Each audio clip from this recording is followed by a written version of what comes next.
Brooklyn Tea has been open for a year and a half, but the last few weeks have been their busiest ever. After being named in a social media campaign supporting black-owned businesses, orders have skyrocketed. We have an app, so whenever we get a sale online, there's like a ka-ching register sound, and we used to celebrate every time we heard a ka-ching. After Blackout Tuesday, like ching, ching, ching, ching, ching, ching. They've been working late into the night to keep up with deliveries, but they want the current boom to become a long-term trend. That is the ultimate hope for a small business, is that people hold on to this moment, that the corporate entities that are emailing and reaching out now, that we see them for years to come. The civil rights protests across the US in the last month have led to a groundswell of support for businesses run by African Americans. Karen Umeda is one of a number of activists who have created lists of black-owned restaurants and cafes in New York to help them attract customers.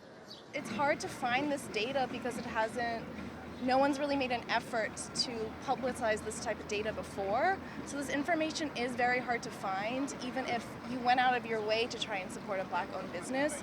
So part of the why I wanted to make the list was because information like this belongs to the public and it should be accessible. Many large corporations have also pledged their support for the protest movement, promising to improve diversity within their own organisations.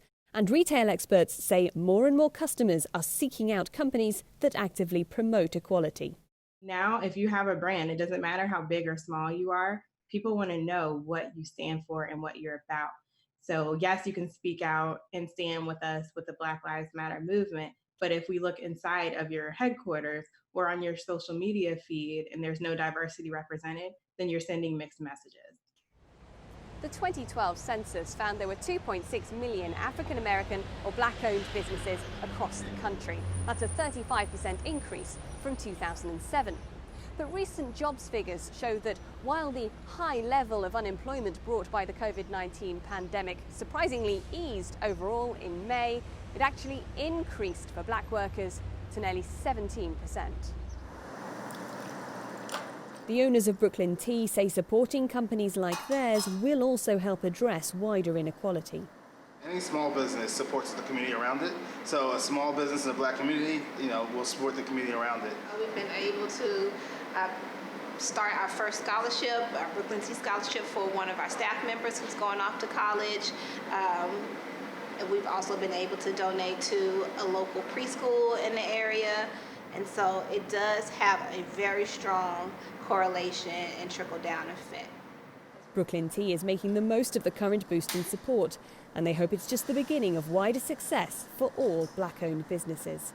Sarah Walton, CGTN, New York.